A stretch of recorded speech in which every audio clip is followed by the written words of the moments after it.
Babe, but you can give me a Hi! drink. Today is June 12. Kalayaan! Kalayaan! Araw ng kalayaan! Malalaya sa mga jowa. Ng mga kalayaan ng mga people.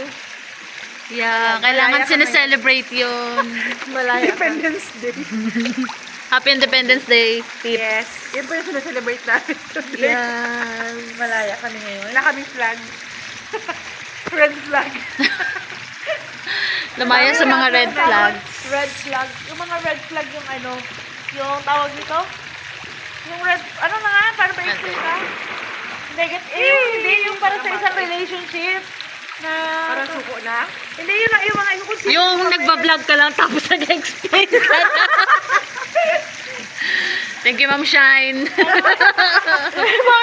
Ito, ikaw, babaero ka, ako yung red flag na yun. Hindi na kita i-consider na yun, hindi ka lang. Oo, diba? Nag-cheat. In short, nag-cheat. Yun lang pala. Thank you, guys.